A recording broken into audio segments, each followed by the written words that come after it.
한국의 EBS라는 교육 방송 채널이 있죠. 그 채널에서 어느 한 그 에피소드를 보여줬는데 참 재미가 있고 의미가 있는 프로그램이었습니다. 내용인즉슨 이렇습니다. 젊은 20대 청년들 8명, 여성하고 남성을 섞은 거죠. 8명을 뽑아서 한 사람씩 저렇게 방에다가 이제 들여보내는 것입니다. 그러면 그 방 안에는 이제 다른 이성, 남성일 때는 여성의 사진이, 지금은 여성이 들어가신 거죠. 여성이 들어가서 지금 사진을 이렇게 뚜렷하게 좀 쳐다보고 있는데, 여성의 경우는 남성의 사진을 5개씩 걸어 놓았습니다. 그리고는 이제 고르라고 하는 거죠.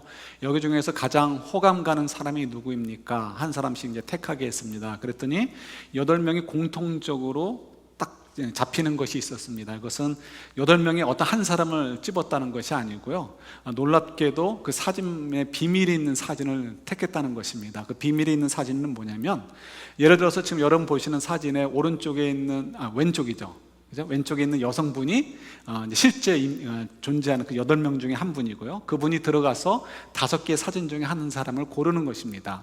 그런데 여러분, 사진할 때 요즘 합성이라는 거 하죠. 컴퓨터로 해가지고. 그래서 이 여성분이 뽑은 사진은 뭐냐면, 남자의 얼굴에다가 자기의 눈, 코, 입을 그러니까 빼내가지고 이렇게 합성한 사진, 그 사진을 골랐다는 거예요. 근데 이 여성분만 고른 것이 아니고 8명 전부가 자기의 눈, 코, 입을 합성하다가 갖다 놓은 사진을 골랐다는 것입니다. 그러니까 그 사람이 자기는 제일 호감이 간다는 거죠. 이유는 뭘까요? 매일 보는 눈, 코, 입, 거기에 익숙해져가지고 친근한 거죠. 친근해가지고 이 사람에 대해서 부담감이 없고 호감이 가는 것, 그게 인간의 본능이라는 거죠. 그래서 우리가 생각할 때는 아무만 생각해도 징그러울 것 같고, 저만 생각해도 저도 한번 테스트 해보고 싶어요. 저도 그렇고, 저만 해도 아닐 것 같은데 전혀 아닐 것 같은데, 근데 사람 이 8명 전부 100%가 그렇다는 거죠. 그래서 이 나레이션이 어떻게 나오냐면, 사람들은 자기들이 생각하는 것보다 훨씬 자기 자신을 좋아하고 사랑한다는 거예요. 그래서 자기 자신을 소중하게 여기고 믿기 때문에, 그래서 그것이 때로는 문제가 된다는 거죠. 그래서 사람들이, 대부분의 모든 사람들이 그렇다는 거예요. 자기가 본 것만이 진리의 모든 것이냐 생각하고 판단하고 주장하는 오류를 범하는 이유가 거기에 있다라고 얘기를 합니다. 일리가 있는 거죠. 우리를 사랑하는 건 좋은데, 우리를 사랑하는 것이 지나치게 되면 내 속에 갇히게 되는 거죠. 내 속에 갇히게 되면 정말 내가 본 것이 다가 아닌 것이 너무 분명함에도 불구하고 나에 대한 신뢰가 너무 크니까 내가 본 것만이 진짜이고 그것만이 진리인 것으로 생각하고 다른 것들을 다 이렇게 내밀어버리는 것, 이런 것들이 보통 인간들의 모습이라는 거죠. 그래서 우리가 우리 스스로에게 갇히지 않는 것이 얼마나 훌륭한 인격자인가, 이런 것들을 우리가 또 생각해 보게 되기도 합니다. 불행하게도 신앙생활에도 이런 것이 그대로 적용이 되어집니다. 그래서 우리가 이렇게 정말 우리 속에 스스로 갇혀져가지고 나에게 친근한 것, 내가 호감 가는 것에만 마음을 두고 나머지 것들은 이렇게 배척하는 거죠. 그 중에는 예수님도 있고 예수님의 말씀도 있고. 그래서 우리들이 참 이렇게 하나님을 기쁘시게 하는 온전한 삶을 살지 못하는 이유는 바로 여기에 있기도 합니다. 예를 들어서 예수님 당시를 얘기를 하면 이럴 수 있습니다. 바리새인을 얘기할 수 있습니다. 여러분, 바리새인들은 우리가 그냥 워낙 비판의 대상이기 때문에 우습게 보지만요, 바리새인은 굉장히 훌륭한 사람들이었습니다. 그래서 예수님께서도 바리새인보다는 나아야 된다라고 얘기할 정도로 바리새인을 그렇게 인정해 주신 거죠. 근데 바리새인에게 문제가 있지만 어쨌든 왜 이렇게 예수님조차도 바리새인을 인정한 부분이 있을까? 그리고 그때 당시에 바리새인들은 최대, 그러니까 숫자가 늘어났을 때가 한 6천 명 정도였다고 합니다. 그러니까 많은 숫자가 아니죠. 뭐에 비하면 그때 전체 인구가 한 200만에서 300만 사이로 보는데, 200~300만의 전체 인구에 비하면 6천 명은 별로 많은 숫자가 아닙니다. 그러나 많은 사람들이, 대부분의 사람들이 이 바리새인을 존경했고요. 그래서 이 바리새인의 영향력이 유대인 사회를 완전히 휘어잡고 있었습니다. 왜 그런가? 이유는 너무 이렇게 아주 이렇게 은혜로운데요. 여러분 잘 아시는 알렉산더 대왕이 죽고 그의 장수들에 의해서 세계가 4분 5열 나눠지게 됩니다. 그 중에 이제 유력한 장수들이 이집트를 통치하는 장수도 나오게 되었고, 시리아 지역을 통치하는 장수도 나왔습니다. 그래서 그 장수에 의해서 새로운 또 왕조들이 시작이 된 거죠. 그래서 시리아를 다스리던 왕조 가운데 안티오크 4세 때 굉장히 유대인들을 박해했습니다. 그래서 자기가 받은 스트레스를 전부 다 이 유대인들에게 쏟아부었습니다. 그러니까 유대인들이 참다가 이제 마지막에 가서 돼지를 가지고 하나님의 그 제단에서 돼지 이렇게 부정한 동물이죠. 그래서 돼지를 잡아서 그걸로 이렇게 신에게 드려라라고 할 때 그것을 폭발을 해가지고 마카비라고 이름하는 제사장의 그 가족들을 중심으로 해서 이렇게 봉기가 일어나게 됩니다. 독립운동으로 발전하게 됩니다.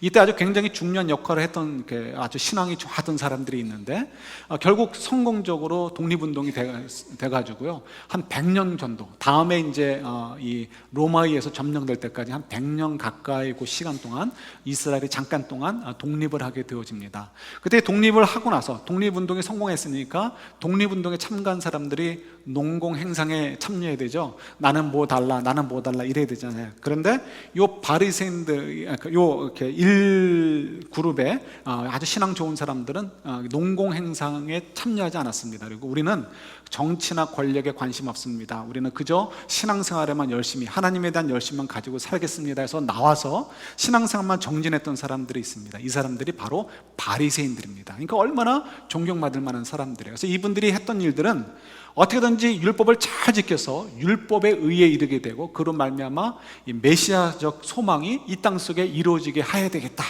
독립운동하면서 이게 정말 불가능한 것이 성취되는 걸 봤거든요. 그러니까 우리가 정말 이 율법을 잘 지키면 이 율법에 의해 우리가 이르게 되고 그런 말미암아 하나님께서 예언해 주시고 약속해 주신 메시아적인 소망이 이 땅 속에 이루어지지 않겠느냐, 얼마든지 할 수 있다, 이런 생각을 가지고 열심히 율법에 아주 정진을 하게 되는 거죠. 정말 율법을 정말 너무너무 잘 지켰던 사람들, 정말 최선을 다해서 지키려고 했던 사람들이 바리새인들입니다. 근데 뭐가 문제가 돼요? 근데 바리새인들이 너무너무 그 일을 열심히 하다 보니까 자기들도 모르게 스스로에게 갇혀지게 되는 거죠. 그래서 자기들이 스스로 생각할 때 하나님의 의에 이룰 수 있다라고 생각을 하고 자기들이 그 율법을 잘 지킴을 통해서 하나님께서 이렇게 메시아적인 약속을 지켜주실 것이라는 것이 너무 강렬해 가지고요 더 열심을 내다 보니까 자기들과 같이 행하지 않는 사람들에 대해서 어떻게 비난하기 시작하고 비평하기 시작을 합니다. 죄인 취급하게 되고요. 그래서 여러분 우리 그 신약 성경을 보면 얼마나 많은 사람들이 죄인들로 구별되어 있습니까? 몸이 약해도 죄인이고요. 하나님의 복을 못 받아서 그렇다라고 얘기하죠. 이런 것들은 다 사단이 주는 생각인 거예요. 가난한 사람도 어떻게 해요? 죄인이에요. 또 그 다음에 이 직업으로 봐서도 직업을 분류해가지고 옛날에 우리 조선은 상놈과 뭐 양반 이렇게 나눴듯이 천민 이렇게 나눴듯이 이 사람들은 죄인이 하는 그런 그룹으로 또 나누기도 했습니다. 이런 걸 통해서 어떻게든 의의 율법으로 의에 이르겠다라는 게 정진을 했던 거죠. 예수님의 그 모습을 그들이 어떻게 봤을까 한번 생각해 보십시오. 예수님께서는 어떻게 하셨습니까? 간음을 하다가 현장에서 잡힌 여인을 용서해 주라고 했어요. 그러나 이 바리새인들이 사람들의 이목 때문에 그 자리에 피했지만 예수님의 그 하신 행위에 동의하시겠어요? 했겠습니까? 동의할 수가 없는 거죠. 그들의 관점에서는 냉정하게 어떻게 하든지 그 여인에게 돌을 던져서 율법대로 돌을 던져서 죽임을 통해서 이 사회가 더 이 간음이 퍼지지 않도록 정화시키는 것이 하나님의 의에 이르는 길이다라고 생각을 했던 사람들인 거예요. 그러니까 예수님이 아무리 선한 말씀을 하셔도 바리새인들의 입장에서는 받아들일 수 없는 거예요. 자기들 속에 갇혀져 있기 때문에 그런 거죠. 또 예수님께서 이게 만났던 사람들 가운데 이 세리들이 있었습니다. 세리들은 조금 전에 말씀드렸던 바리새인들의 기준으로 볼 때는 죄인에 속하는 직업군이었습니다. 그러니까 죄인이란 말이에요. 그들과 함께 만나도 안 되고 그들과 식사하는 것은 더더욱 말이 안 되는 거죠. 그런데 예수님께서는 그들과 식사하는 정도가 아니고 어떻게 해요? 그들을 가운데 한 사람을 자기 12명 가운데 뽑은 12명 가운데 한 명으로 그 좁은 자리에 한 자리를 내줘가지고 세리를, 마태죠, 세리를 예수님의 제자 가운데 한 사람으로 세우기까지 하신단 말이에요. 그러니까 이런저런 얘기를 다 보면은 이 바리새인들의 입장에서는 정말 예수님을 용납할 수가 없는 거예요. 예수님이 하는 일들이 은혜가로서러운 것이 아니고 오히려 예수님이 하시는 일들이 자기들이 꿈꾸는 메시아적 소망이 이루어지는 것을 방해하는 것에 지나지 않는 거죠. 그래서 예수님을 그렇게 핍박하고 예수님을 죽이려고 했던 이유 가운데 하나가 거기에 있는 것이기도 합니다. 그래서 그런 문화, 그런 그 분위기가 아주 그냥 팽배해 있었던 것이 당시 이스라엘이에요. 그래서 예수님께서 이제 그들을 향해서 하시는 말씀이나 마찬가지죠. 그 세대를 향해서 해주신 말씀이 누가복음 6장에 나와 있습니다. 우리 성경 한 군데만 오늘 찾는데 누가복음 6장 41절부터 45절까지 한번 보도록 할게요. 누가복음 6장 41절부터 45절입니다. 가만히 보면 옛날이나 지금이나 다 똑같다는 생각 같습니다. 지금도 우리가 이렇게 보면 정말 이렇게 끊임없이 서로 비난하고, 그죠? 서로 비판하고 받아들이지 못하고 하는 그런 모습들, 이게 뭐 지금만의 문제가 아니구나 하는 것을 생각하게 되는 거죠. 좀 전에 바리새인 얘기도 했지만 41절부터 45절인데 한 절씩 교독하고 45절은 같이 봤습니다. 누가복음 6장입니다. 누가복음 6장 41절.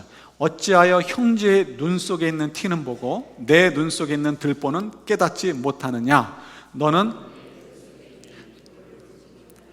어찌하여 형제에게 말하기를 형제여 나로 내 눈 속에 있는 티를 빼게 하라 할 수 있느냐? 외식하는 자여 먼저 내 눈 속에서 들보를 빼라. 그 후에야 내가 밝히 보고 형제의 눈 속에 있는 티를 빼리라. 못된 열매 맺는 좋은 나무가 없고 또 좋은 열매 맺는 못된 나무가 없느니라. 나무는 각각 그 열매로 아나니 가시나무에서 무화과를 또는 찔레에서 포도를 따지 못하느니라. 함께요. 선한 사람은 마음에 쌓은 선에서 선을 내고 악한 자는 그 쌓은 악에서 악을 내나니 이는 마음에 가득한 것을 입으로 말함이니라. 아멘.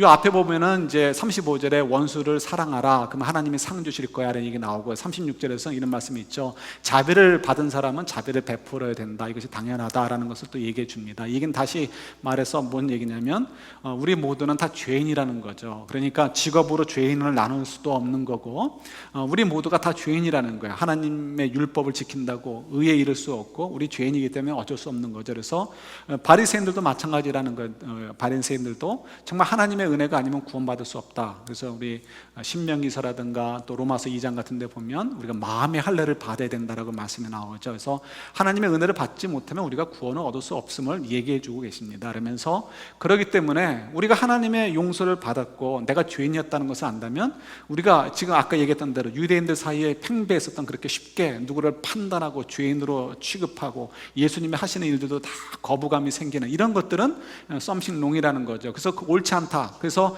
야 너희들 자신을 보라 이거죠. 너희들 눈에는 들보가 있으면서 왜 남의 눈에 있는 티를 가지고 얘기하느냐. 사실은 모두가 다 죄인이다라는 것을 강조하는 법입니다. 그래서 누구나가 이제 이렇게 그것을 이해하라는 거죠. 그러면서 이제 주님이 하시는 말씀인 거죠. 뭐라고 얘기하시냐면 이렇게 열매로 알지니라라고 얘기하십니다. 열매로 알지니라. 정말 하나님의 백성이라면 하나님의 자비를 입은 사람이고 하나님의 자비를 입은 사람이라면 열매가 어떤 열매를 맺어야 된다고요? 누구의 비판만 하는 것이 아니고 욕만 하고 비난만 하는 것이 아니라 뭘 해야 된다고요? 그 자비를 베푸는 사람이어야 된다는 거예요. 그래서 열매를 안지니라. 그러니까 우리가 신앙이 좋은 척하는 때 뭐 다른 걸 볼 것 같습니다. 정말 그분이 정말 자비를 베푸는 사람인가, 자비로운 사람인가, 누군가를 계속해서 욕하고 놓지 못해서 계속해서 공격하는 사람인가 아닌가를 보면 되는 거예요. 근데 여러분 우리가 참 이런 걸 통해서 우리가 우리 믿음을 그러니까 모습을 다시 한번 돌아봐야 되는 거예요. 왜요? 이것은 주님께서 우리에게 주신 말씀이기 때문에 그렇죠. 그래서 바리새인들을 향해서 주시는 말씀, 너희들이 생각할 때 너희들 스스로 이게 가둬서 생각할 때는 자기 혼자 생각할 때는 자기가 너무 잘난 거예요. 다른 사람은 못났어요. 그래서 막 비판합니다. 심지어는 예수님께도 비판합니다. 그러나 주님 말씀하시는 건 뭐예요? 너 속에 갇히지 말고 너도 죄인이라는 것을 알아서 하나님의 은혜를 좀 사모하라 이거. 하나님의 자비를 받았다면 그래서 그 자비를 받은 사람은 하나님의 자비를 나눠줄 수밖에 없는 사람이니까 너희들이 정말 하나님의 백성인지 확인해 보라는 거예요. 하나님의 백성이라면 그 열매로 아는데 너희들이 정말 자비를 베푸는 인생을 살고 있느냐 아니냐 이걸 얘기해 주는 거죠. 그래서 여러분 이제 이 말씀을 통해서 예수님께서 바리새인에게 주신 얘기, 자기 속에 갇혀 있을 때 못 보는 것, 내가 죄인이라는 것 못 보고 그 다른 사람을 비난만 하는 것. 그러니까 정말 내가 하나님의 백성이라면 내가 그 비난을 좀 스탑하고 어떻게 해요? 자비를 베풀어야 되는 것이 당연하다는 것을 우리가 이렇게 또 오늘 메시지로 또 받게 되는 거죠. 저희들이 이제 계속해서 우리 필립 얀시 책을 묵상하고 있는데요. 계속해서 이 말씀 묵상하면서 참 괴로워요. 저도 이번 주간이 너무 힘이 들었습니다. 뭐 똑같은 얘기 반복되는 것 같으면서도 이 은혜에 대해서 생각하는 것이 얼마나 어려운지.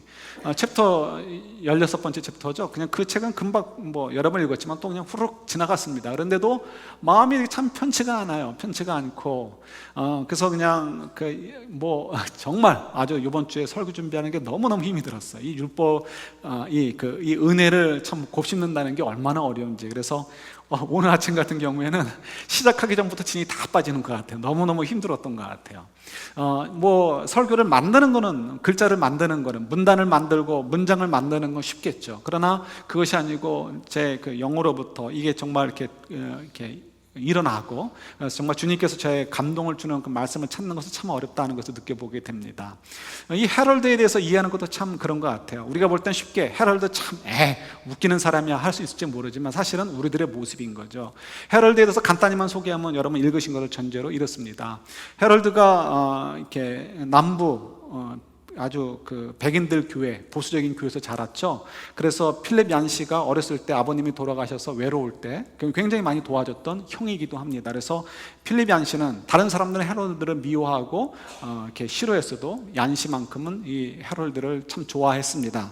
근데 이 헤럴드가 참 이렇게 좀 곤란한 점이 있죠. 왜 뭐가 어떤 곤란한 점이 있냐면 너무 보수적인 거예요. 보수적이고 너무 도덕주의자가 돼가지고요, 다른 사람들을 향해서 자기 기준에 맞지 않으면 끊임없이 욕을 합니다.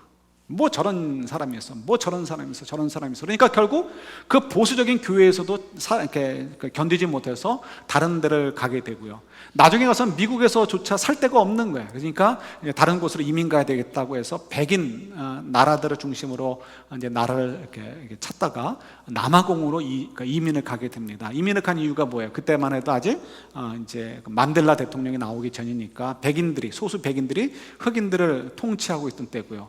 그리고 굉장히 보수적이었죠. 그래서 이 헤럴드가 얀시한테 얘기하는 거죠. 내가 왜 글로 가냐면 하면서 이제 그 얘기들이 나오는데, 그 남아공을 이민 국가로 선택한 이유가 이거죠.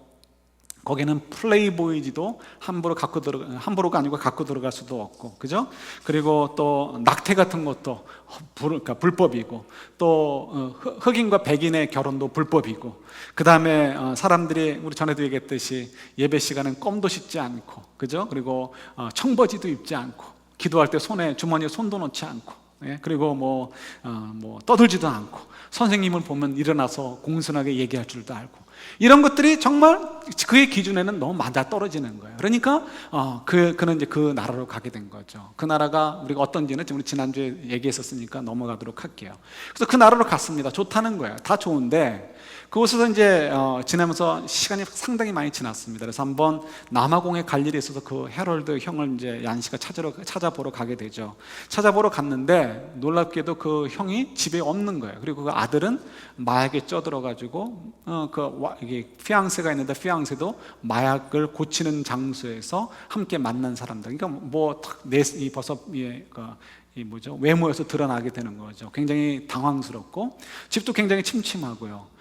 커튼도 다 대낮인데도 이렇게 쳐져 있고, 그래서 참 이렇게 난감한데 그 주인공조차도 없는 거예요. 그래서 물어보니까 그 주인공이 지금 교도소에 있는 거예요. 왜 교도소에 있느냐? 이 헤럴드가 남아공에 가가지고 한 것은 그래도 미국에서 왔다고, 그리고 또 남부에서 오고 아주 이렇게 굉장히 보수적이니까 이 남아공 사람들이 좀 높여줬던 것 같아요. 그래서 조그만 마을에 한 교회에 평신도 설교자로서 섬기게 되었습니다. 근데 문제가 생긴 건 그게 아니고요, 이분이 평신도 설교자로 일하면서 밤에는 자기 집을 비밀리에 이렇게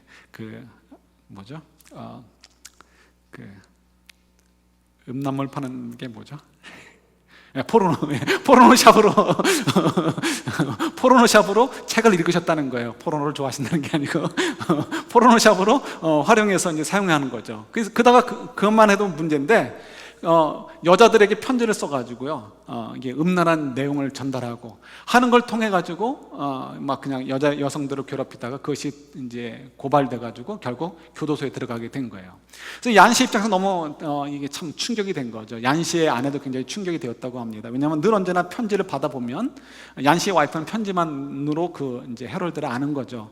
편지를 보면 굉장히 보수적이고 다른 사람들의 그 비도덕적인 걸 그렇게 비난만 하던 사람인데, 그래서 자기 생각엔 가면은 정말 이렇게 약대 털옷을 입고 석청만 먹는, 메뚜기만 먹는 세례 요한 같은 사람을 기대했는데 영 엉뚱한 사람이 있잖아요. 그러니까 너무 당황이 된 거죠. 필립 얀시도 굉장히 속상했습니다. 그래서 만나고 이제 왔는데 그 얀시의 마음속에 소원이 있는 거죠. 이 헤럴드 형이 이번 기회를 통해서 자기가 그동안 자기 속에 갇혀져가지고 나만 옳다, 내 이 도덕주의, 그러니까 이 보수주의, 내 이 율법주의, 이게 정말 옳고 다른 사람은 너무너무 형편없다, 이 비난하던 걸 좀 줄이고요, 정말 주님 앞에서 앞에서 겸손하게 그렇구나, 나도 별 볼 일 없는 죄인이고 모두가 죄인이구나, 우리가 서로 은혜를 도모해야 되는구나, 서로 자비를 베풀어야 되는구나, 이렇게 좀 바뀌어졌으면 좋겠다라는 소망을 가졌습니다. 그런데 불행하게도 그렇지 않았죠. 그래서 헤럴드 영이 출옥한 다음에 한 가지 바꾼 게 있죠. 뭘 바꿔요?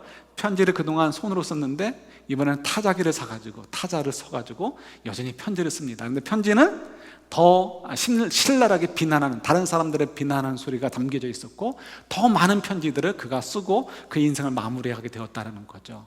그러니까 정말 이렇게 은혜를 경험하지 못한 사람은 자기 속에 갇혀져 가지고 자기를 볼 줄 모르고요, 자기 자신을 보지 모르니까 하나님의 은혜를 찾지 못하고 하나님께 두 손을 두고 나를 좀 도와주세요, 나를 좀 구원해 주세요라고 고백하지 못하고, 그러다가 결국은 그 죄 가운데 죽게 되고요. 다른 사람들 향해서도 이게 자비를 베풀기는커녕 열매로 알지다라고 말씀하시는, 그 열매가 있기는커녕 다른 사람은 오히려 괴롭히고 다른 사람을 정말 힘들게 핍박하고 욕하고 하는 것으로 끝나게 된다는 거죠. 이렇게 정말 자기 속에 가둬진다는 것이 얼마나 무서운 일인지 우리가 또 다시 한번 돌아보게 됩니다.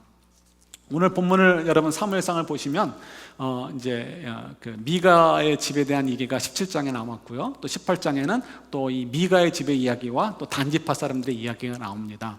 17장부터 미가 집의 얘기가 나오니까 17장, 18장은 미가 집에 대한 이야기로 우리가 오해할 수 있는데 그건 아니고요, 사실상은 단지파에 대한 이야기입니다. 왜 그런가? 이 단지파 사람들은 그 땅을 불화를 받았는데 여러분 지도가 좀 이렇게 길쭉해가지고, 그죠? 이스라엘 땅이 옆으로 돼 있으면 참 좋은데 이 길쭉해가지고 참 보기가 저기예요. 검정색으로 칠해진 부분이 단지파가 이렇게 제비뽑기를 해가지고 받은 땅입니다. 그리고 그 밑이 넓게 회색 빛깔이 유다 지파 땅이고요. 사실 좋은 땅들은 그 왼쪽에 바닷가를 중심으로 있는 땅들이 좋은 땅입니다. 그러니까 단 땅도 괜찮은 땅이에요. 좋은 땅이다라고 하면 그 땅에 누가 있다는 거예요? 이미 토백이들이 있다는 거예요. 근데 그 토백이들이 문제예요. 이 단지파 지역에 있는 토백이 누구냐면 블레셋이에요. 근데 이 블레셋 사람들이 굉장히 강성했습니다. 맨 밑에 있는 그린 컬러가 시므온 지파인데, 이 시므온 지파는 이래서 없어집니다. 그래서 야곱이 자기 그 시므온과 레위 아들 두 사람을 저주하잖아요. 그때 레위의 저주는 오히려 바뀌어가지고 축복으로 바뀌어서 각 지파 속에 흩어져서 레위 땅은 없어요. 그렇지만 이 시므온 지파는 그게 받았지만 진짜 저주를 받아서 거기도 블레셋이 그냥 팽배했거든요. 그래서 결국은 없어지게 소멸되어지고 맙니다. 이 단지파 땅도 마찬가지. 블레셋이 너무 강성하니까 제대로 자기들이 점령해서 살지를 못하는 거예요. 그러니까 분명히 이거는 하나님께서 우리에게 주신 땅인데 실제로 우리가 다 들어가 살지 못해요. 들어가 살지 못한다는 얘기는 뭐예요? 지금 농사도 못 지고 염소도 양도 키우지를 못하는 거예요. 그러니까 경제적으로 굉장히 아주 피폐했겠죠. 그러니까 굉장히 살기가 힘들었을 것입니다.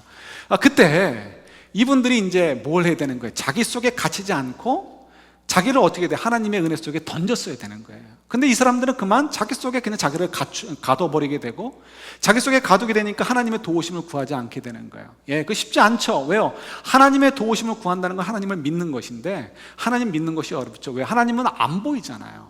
하나님은 안 보이죠. 또 하나님 주신 약속도 이놈의 게 언제 이루어질 것인지, 정말 그들의 믿음 없는 그들의 눈에는 정말 그 고귀한 약속이 이놈의 것으로밖에는 이해가 되지 않는 거예요. 그러니까 자기들의 발목만 잡고 있는 것 같고, 그래서 이들이 자기 속에 스스로를 가둬버리고, 그러면 우리 하나님 못 믿겠으니까 우리가 어떻게 해야 되겠느냐 의논하게 되는 거죠. 그때 그러면 자기들끼리 모였을 때 할 수 있는 건 뭐예요? 자기들의 능력으로 할 수 있는 것밖에는 선택할 것이 없습니다. 그래서 자기들의 능력으로 할 수 있는 게 뭐냐? 그것은 블레셋과 싸워서는 도대체 승산이 안 보이니까 우리가 싸워서 얻을 수 있는 땅이 무엇인가를 찾아보자는 거예요. 그래서 그것이 우리 오늘 본문 속에서 나오는 거죠. 그래서 이 18장에도 나왔듯이 그들이 먼저 다른 사람들이 이 5명의 이 정탐꾼을 뽑아가지고 우리가 갈 수 있는 만한 땅, 만만한 땅을 좀 찾아봐라 해서 찾아서 보게 되고요. 그때 발견한 땅이 바로 저 위에 있는 그 스타 표시되어 있는 라이스라는 땅이 바로 그 땅입니다. 그래서 오늘 본문에 이분들이 이주를 하게 되는데, 그 이주하는 곳이 바로 저 라이스가 됩니다. 그래서 라이스를 간 다음에 지금 어느 사람들이 가서 사는 거예요? 단지파 사람들이 가서 사는 거죠. 그래서 그 라이스라는 동네 이름이 단으로 바뀌게 되어집니다. 근데 이 단은 여러분 잘 아시죠? 베델과 단 하면 뭐예요? 옛날에 솔로몬 임금이 죽고 나서 솔로몬이 아주 멍청한 임금이죠. 그래서 이 영적으로 굉장히 멍청한 임금입니다. 그래서 이 멍청한 임금 때문에 나라가 그냥 완전히 영적으로도 이 컬랩스 됐다고 하죠. 완전히 무너지게 되고 붕괴되어지고 경제적으로도 완전히 피폐하게 됩니다. 그래가지고 이 솔로몬 임금 때 백성들이 너무 그냥 불만이 터져가지고요, 결국 나라가 두동강이 나고 맙니다. 그래서 이 르호보암, 솔로몬의 아들을 중심으로 이렇게 유다 지파 그 땅이 남유다가 되고요, 나머지 모든 땅들은 열 지파를 중심으로 모든 땅들은 북이스라엘이 됩니다. 그때 리더가 여로보암입니다. 왕이 되죠. 근데 여로보암이 왕이 됐는데 암만 해도 저기가 없잖아요. 뭐라 하죠? 정당성이 없죠. 그래서 자기가 이렇게 이 임금으로서 왕으로서의 그 왕권도 확립하고 나라로서 북이스라엘의 어떤 정당성도 이렇게 확보하기 위해서 무엇을 하냐면 이제 이 예루살렘 남유다와 거리를 두는 것 작업을 합니다. 그 작업이 뭐냐면 다른 거 아니죠.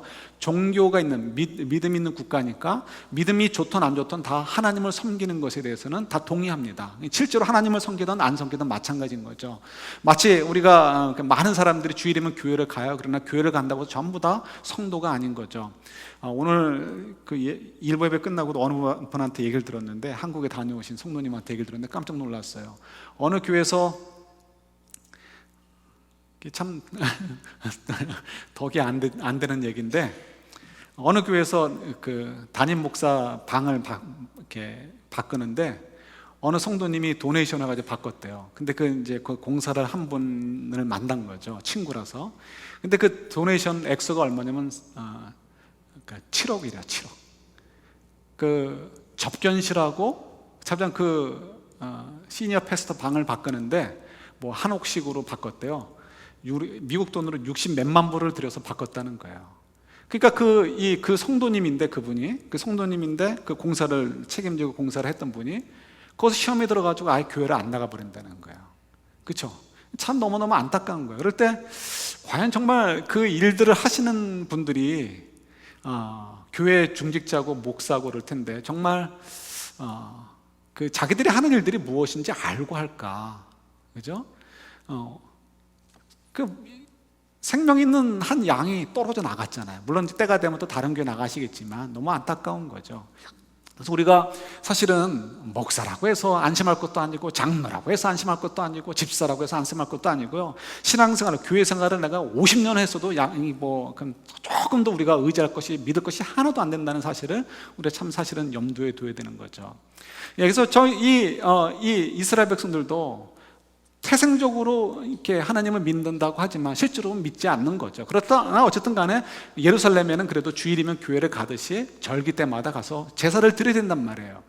근데 그것을 여로보암이 막아버리는 거예요. 그래서 막아가지고 굳이 가지 않아도 우리 땅에서 제사를 드릴 수 있다. 그래야 예루살렘에 안 내려가고, 예루살렘에 안 내려가 백성들이 유다 땅에 머물지 않겠죠. 옛날이나 지금이나 머릿수가 국력이잖아요.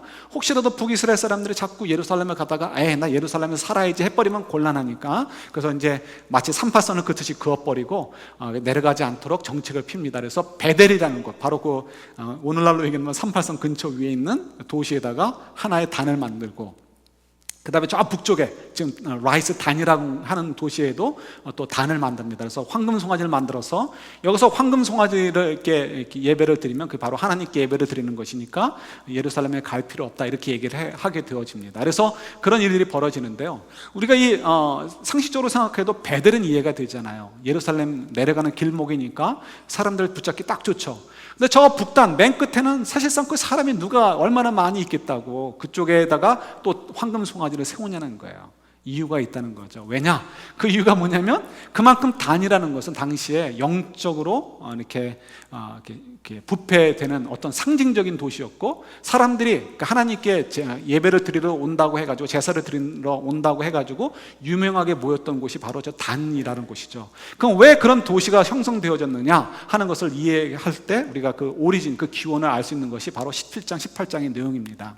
이 18장에서 지금 이제 여러분들이 대충 감을 잡으실까요? 그래서 17장에서 얘기했듯이 우리 미가 집안에서 있었던 그 집안의 신전이 있었죠. 그래서 신당이 있었어요. 그래서 거기에 신상, 은으로 만든 신상이 있었고요. 은이 굉장히 많이 들어갔습니다. 은이 만든 신상이 있었고, 또 에봇이 있었고, 또 그다음에 드라빔이 있었습니다. 그리고 그것을 섬기는 제사장이 있었단 말이에요. 레위인이 있었던 거죠. 그래서 이 단 사람들이 그걸 알고서 자기네 그 새로운 지역으로 출발을 할 때 그 지역을 다시 간 거예요. 일부러 가가지고는 그래서 이 미가 집에 가서 미가 집에 있는 것들을 다 훔치고, 그리고 심지어는 그 제사장조차도 데리고 자기들이 정탐한 그 라이스라는 땅으로 이주를 하게 되어집니다. 그때 오늘 본문에 읽은 것처럼 미가가 그 사실을 알고서 그 동네 사람들을 모아가지고 대항하려고 오죠. 왜 우리가 다 훔쳐가느냐, 그리고 다 훔쳐갈 뿐만 아니라 우리 왜 제사장까지도 데려가느냐, 이렇게 이제 하소연을 합니다. 그럴 때 대답하는 것이 있죠. 뭐라고 얘기합니까? 미안하다, 뭐 이런 부끄러움이 없어요. 오히려 윽박지르죠. 야, 너희들 큰 소리 내지 마. 큰 소리 내면 우리 애들이, 젊은 애들이 흥분해가지고 너희들 다 죽여버리게 될 거야. 이런 식으로 단 사람들이 미가와 그 동네 사람들을 협박하고요. 그리고는 뺏은 것을 그대로 가지고 올라가는 것을 보게 되죠. 이런 모습을 통해서 우리가 뭘 볼 수 있습니까? 자기 속에 가둬져 있을 때, 그래서 하나님께 은혜를 구하지 못하게 될 때 아담과 같은 존재가 되어지는 거예요. 내 힘으로 하려고 하니까 결국은 하나님의 도우심을 구하지 못하고 내 힘으로 하려고 하니까 내 힘으로 할 수 있는 것은 결국은 가다 보면 불법한 것을 할 수밖에 없는 거죠. 남의 것을 빼앗을 수밖에 없어요. 내 힘으로 살려고 하고 내 속에 머물려고 하니까 나만 일단 살고 봐야 되겠다, 내가 옳은 것으로 여겨지고, 그래서 미가 사람들의 것을 뺏는 것이 조금도 부끄럽지 않습니다. 나아가서는 그들은 지금 하나님이 정말 미워하시는 것을 행위를 하면서도 그걸 가지고 어떻게 해요? 하나님을 섬긴다, 그래서 하나님의 복을 누릴 수 있을 것이라는 생각을 가지고 레위 사람도 데려가고, 그리고 미가로부터 그런 하나님의 미워하시는 것들을 훔쳐다가 가지고 가서, 그리고 자기들의 새로운 지역에다가 신당을 만들고 그곳에서 하나님을 섬긴다라고 하는 것을 우리가 이제 보게 되는 거죠. 그래서 그것이 나중에 이스라엘에 두고두고 나라가 멸망할 때까지 이스라엘의 영적인 것을 더럽히게 되는 아주 더러운 장소가 되는 것을 성경이 저들에게 가르쳐주고 있는 것입니다. 여러분, 바리새인, 또 헤럴드, 그리고 또 이 지금 단 지파 사람들 보세요. 공통점이 다 뭐예요? 자기 속에 자기 스스로를 가두었던 사람들입니다. 자기들의 부족함을 인정하고 자기들의 죄성을 인정하고, 그래서 하나님께 좀 도와주세요, 하나님께 은혜를 구하고 하나님의 도우심과 자비를 구하지 못하고 자기 속에 갇혀서 자기 힘으로 살려고 하니까 결국은 모든 면에서 어떻게 해요? 예수님께서 말씀하신 대로 열매로 알지니라고 했는데 그 열매에 해당되는 것이 없는 그런 인생을 사는 것을 저희들이 보게 되는 거죠. 이것이 어떻게 보면 저희들에게 참 중요한 도전이 되지 않을까 싶어요. 왜 그럴까요? 우리들도 정말 그 방에 들어갔을 때, 그 아까 EBS 그 실험하는 방에 들어갔을 때 저희들도 어쩌면 우리 얼굴이 들어간 얼굴을 뽑아낼지 모르겠습니다. 왜요? 우리도 여전히 우리를 사랑하기 때문에 그렇죠. 우리를 너무 신뢰해요. 그래서 내가 보는 것만이 진리이고 다른 사람들이 보는 것은 진리일 수가 없다라고 생각하는 것이 우리들의 마음이죠. 이것이 우리 신앙 속에도 들어와서 이걸 우리를 너무 힘들게 합니다. 그래서 우리가 너무 주장이 강해요. 썸머 때 우리 BBS를 했습니다. 아이들이 참 이쁘잖아요. BBS를 하는데 제가 참 이렇게 한편으로는 이렇게 놀라기도 하고 나중에 웃은 일이 있습니다. 뭐냐면 런치 시간에 런치를 먹고 애들이 간식도 먹었습니다. 그리고는 이제 바로 이어서 그 카페테리아에서 그 자리에 앉아서 이렇게 액티비티를 하는데요. 그날은 이제 컵케이크를 가지고 거기다가 이제 데코레이션을 하는 거예요. 그러니까 플레인 컵케이크를 나눠주고 그 컵케이크에다가 초콜릿이나 아니면 자기들이 좋아하는 캔디 같은 걸 꽂아가지고 데코레이션 하는 것입니다. 크림을 더 바른다든가. 그래서 이제 그걸 작품을 만들어서 이제 더 맛있게 먹게 하는 이제 그런 거죠. 그래서 이제 그걸 나눠주는데 제가 우연히 그 나눠주는 때 이제 이렇게 요 입구에 서서 이제 우연히 듣게 되었는데 선생님이 그 나눠주면서 계속해서 얘기하는 것이 뭐냐면 먹으면 안 돼요, 먹으면 안 되었습니다. 컵케이크를 나눠주면서 먹으면 안 돼요, 먹으면 안 돼요. 왜요? 애들은 잊을 수 있는 거죠. 지금 우리가 컵케이크를 가지고 뭘 만드는 공작 시간이다 하는 것을 순간적으로 잊고요. 컵케이크를 보는 순간 뭐예요? 먹고 싶어서 먹어치울 수 있는 거죠. 그러니까 이제 선생님의 입장에서는 계속해서 컵케이크를 나눠주면서 마이크로 먹으면 안 돼요, 먹으면 안 돼요, 먹으면 안 돼요 라고 얘기를 하는 거예요. 어른의 세계로는 이해가 안 되지만 애들의 세계로 보면 이해가 되는 거고, 그래서 나중에 웃게 되었습니다. 만약 생각해 보세요. 어떤 아이가 너무 컵케이크를 좋아해요. 그래서 컵케이크를 보는 순간 그 컵케이크와 자기 속 사이에 세계가 딱 단절되어 버렸어요. 다른 세계에는 이제 없어져 버린 거예요. 컵케이크하고 자기만 있는 거예요. 그 속에 자기가 올인이 되어 버렸어요. 그 순간 선생님이 마이크로 얘기하는 소리가 들리지 않게 되고요. 다른 아이들이 기다리고 있는 아이들의 기다림도 보이지 않습니다. 그저 컵케이크 먹어야 되겠다는 생각만 드는 거죠. 그러면 어떻게 해요? 컵케이크를 먹어치우게 되고 맙니다. 컵케이크를 먹어치우고 그다음에는 나중에는 다른 친구들도 먹어 이렇게 할 수도 있고, 아니면 나중에 갔을 때 내 것이 할 것이 없을 때는 어떻게 남의 것을 뺏어다가 자기 것을 만들게 될지도 모르겠죠. 컵케이크 속에 빠져들게 될 때, 나 자신 속에 스스로 갇혀지게 될 때는 선생님의 얘기를 들을지 못하게 되고요. 그 시간에 우리가 뭘 할 것이라는 거, 그거를 놓쳐버리게 되면 바로 그런 위험에 놓일 수가 있는 거죠. 선생님이 계속해서 컵케이크를 먹지 마요 라고 얘기를 하는 거죠. 근데 만약에 그 컵케이크 속에 갇히지 않고요, 선생님의 귀를 기울이면 어떡하겠습니까? 절대 먹지 않습니다. 누군가가 먹으려고 해도, 조그만 애들이 먹으려고 해도 먹지 마, 이건 먹는 게 아니고 지금 뭘 만들어야 돼 라고 얘기를 할 거예요. 그리고 선생님이 주시는 디렉션을 따라서 자기도 계속해서 어떻게든지 더 멋있게 예쁘게 만들려고 애를 쓸 것입니다. 그렇게 만든 아이들은 어떻게 할까요? 그걸 먹지 못합니다. 집에 가져가는데 아주 그냥 뭐 보물단지 가져가듯이 그렇게 가져가는 거죠. 어떻게 보면 저희들의 인생이 이와 같지 않을까 싶어요. 저희들도 굉장히 어린아이들이 컵케이크에 홀라당 넘어가는 것처럼 우리들의 눈에 보이는 것에 너무 마음을 많이 뺏겨버립니다.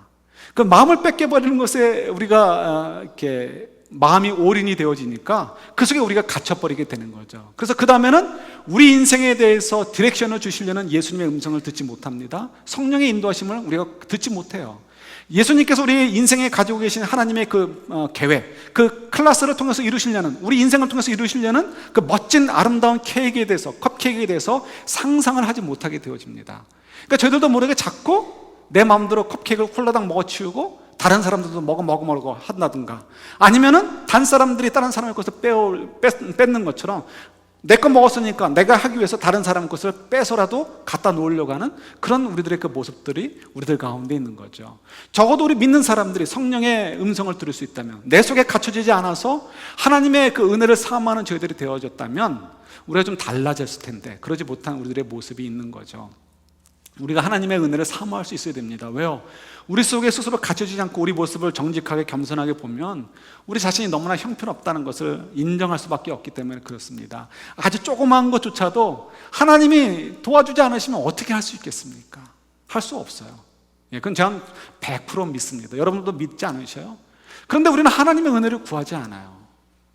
하나님의 은혜를 구하지 않는다는 것은 기도하면서 하나님 또 이거 주세요, 저거 주세요, 이런 의미가 아니고 정말 하나님만이 주인이십니다. 하나님의 뜻대로 저를 다스려 주십시오라고 하나님께 항복하는 것을 얘기해요. 근데 우리가 그걸 하지 않습니다. 그러면서 우리는 자꾸만 우리 홀라당 내 컵케이크를 먹어치우고는 그것 때문에 없어졌다고 불평하고, 그리고 남의 것을 뺏으려고 하고, 그렇지 않은 사람들을 비난하고, 이런 것들이 우리들의 모습인 거죠. 열매로 알지니라 하는데 우리의 열매들이 너무 없어지는 거예요. 여러분, 요즘 이 시대가 참 자연재해가 참 많아지죠. 그래서 한 7, 8년 전만 해도요, 저희가 어디에서 이렇게 자연재해가 일어났다면 특별헌금도 했었던 것 같습니다. 아니면 뭐 주일날 특별헌금을 하던, 교회에서 일부를 띄워서 헌금을 하던 그런 일들을 많이 했습니다. 근데 요즘은 거의 하지 않습니다. 왜 그럴까요? 우리 마음이 식어서요? 그렇지 않죠. 그런 일들이 너무 많아요. 그래서 뭐 이건 어떻게 보면 매달 헌금해야 되나 할 정도로 그런 자연재해가 너무 많아졌습니다. 그만큼 살기가 어려워진 거죠. 요즘 대선을 여러분 보시죠? 미국 공화당과 민주당 그 대선 후보들이 디베이트하는 거 보십니까? 저도 이제 우연히 유튜브를 통해서 봤는데요. 야, 공화당 정말 인물 없더라고요. 정말 아주 인물 너무 없고 창피해. 이게 미국 사람들 수준인가 할 정도로 창피하고, 트럼프 나와서 하는 얘기 보세요. 근데 그런 사람이 공화당에서 지금 1등이래요. 이제 이해를 못하겠어요. 믿지 못하겠어요. 믿지 못할 상황이고, 민주당이 그나마 좀 나은 것 같아요. 사람들은 또릿또릿한 것 같고, 얘기하는 것도 참 의미가 있는 것 같습니다. 민주당 대선 후보들이 하는 가장 중요한 논쟁 가운데 하나가 뭔지 아시죠? 부익부 빈익빈을 어떻게 하면 해소할까요? 지금 이 미국이 가면 갈수록 이 중상층이 무너진다고 하죠. 그래서 이 중상층이 무너지고 뉴욕의 월스트리트를 중심으로 좌우지간 1%, 2%, 3% 있는 사람들이 이 부를 다 이렇게 흡수해 간다고 하죠. 그러니까 어떻게든지 정책적으로 이걸 막아서 그 세금을 내게 한다든가 하는 것들을 통해서 이 부익부 빈익빈하는 것을 막아야 된다는 거예요. 그렇지 않으면 이 사회가 건강해지지 않고 결국은 미국의 경쟁력을 잃어진다는 거죠. 굉장히 중요한 얘기죠. 그래서 이 참 아주 또 그래서 그나마 민주당 지금 현재로는 민주당 사람이 좀 똑똑한 것 같아요. 모르겠습니다. 나중에 또 공화당이 좀 새로운 스타가 떠오를지 모르겠지만 굉장히 중요한 것 같아요. 그래서 여러분, 자연재해든 부익부 빈익빈 이런 문제든 간에 또 우리 아이들 보면요, 경쟁이 너무 심해져요. 공부를 옛날 같으면 고등학교만 졸업해서 충분했는데 이젠 대학을 졸업했어야 되고, 대학만 졸업해도 충분했는데 이제 대학원이 기본이고, 대학원만 졸업해도 기본이었는데 충분했는데 이제 그게 아니고 무한 경쟁 속에 살고 있는 거죠. 그래서 우리 아이들이 앞으로 어떻게 살아갈 수 있을까, 솔직한 얘기로 참 걱정이 될 정도입니다. 그야말로 자연재해든 이런 부익부 빈익빈의 문제든 무한 경쟁이든 이런 것들이 우리 삶에 그대로 와서 우리를 정말 이렇게 막 옥조이죠. 그래서 저희들이 참 여유가 없어졌어요. 여유가 없어지고 그냥 서로 강팍해지고 서로 받아주지 못하고 서로 용납하지 못하고 제가 왜 나한테 이럴까, 이런 것만 생각하고 있고. 왜요? 우리가 지금 너무 여유가 없기 때문에 그런 거예요. 누구의 문제가 아니고 우리 모두의 문제인 거죠. 이 문제 속에 있기 때문에 사회가 점점 더 날카로워지고 있고요. 그야말로 단 사람들처럼 힘 있는 사람이 그냥 그야말로 다 독식하는 그런 시대, 그 속에서 헉헉대는 다수의 사람들, 이런 것들 속에서 우리가 정말 살고 있는 거예요. 이런 시대에 우리에게 하나님께서 기대하시는 것이 무엇일까? 다른 거 아니죠. 우리가 이럴 때일수록 더욱 하나님의 은혜를 사모하라는 거예요. 우리는 정말 별 볼 일 없는 존재입니다라고 인정하라는 거예요. 내 힘으로는 아무것도 할 수 없습니다라는 그 사실을 겸손하게 인정하라는 거예요. 우린 죄인입니다라는 사실을 하나님 앞에 겸손하게 인정하라는 거예요. 그리고 그렇기 때문에 하나님, 당신의 도움이 없이는 살 수 없어요, 하나님의 은혜가 아니면 살 수 없어라고 간절히 좀 사모하는 저희들이 되라는 거죠. 그럴 때 우리 마음대로 이 삶이 되지 않아도 하나님이 나와 함께하고 있고 하나님의 은혜가 나와 함께하고 있다는 것 때문에 그 순간순간마다 은혜를 받게 되고요, 하나님의 자비를 확인하게 되고요. 그런 말미암아 어떻게 해요? 저희들이 이 세상을 향해 우리도 이 세상 사람들처럼 비난하고 비판하는데 앞서는 것이 아니고 은혜를 나누는 일에, 자비를 나누는 일에 저희들이 앞장서게 되는 거죠. 그럴 때 이제 이 세상이 소망이 있게 되는 것입니다. 21세기 정말 살기 어려운 것 같아요. 이 시대 정말 저는 분명히 은혜가 키워드라고 생각을 합니다. 우리가 어떻게 하면 이 은혜를 풍성하게 누리고 이 은혜를 나눠줄 수 있을 것인가? 하나님이 이 시대에 정말 저희 믿는 자들에게 주시는 가장 큰 사명이 뭐냐? 이 은혜라고 저는 분명히 믿습니다. 저와 여러분들이 무엇을 가지고 승부를 걸어야 되겠습니까? 하나님의 은혜입니다. 이 은혜를 가지고 우리가 어떻게 하면 이 사회를 변화시킬 수 있을 것인가, 어떻게 영향을 줄 것인가를 가지고 고민을 해야 되는 거죠. 이 한 주간도 여러분은 겸손하게 주님 앞에 좀 두 손을 들었으면 좋겠습니다. 하나님, 당신의 은혜가 없이는 살 수가 없어라고 고백할 수 있는 저희들, 그리고 그 속에서 하나님의 은혜를 채울 수 있는 저희들, 그런 말미암아 자연스럽게 사는 사람들, 정말 강팍해진 이 사회 속에서 이 은혜를, 자비를 나눠줄 수 있는 저희들, 그래서 저희들도 모르게 저희 때문에 조금이라도 이 사회가 좀 변화될 수 있는 그런 한 주간이 될 수 있기를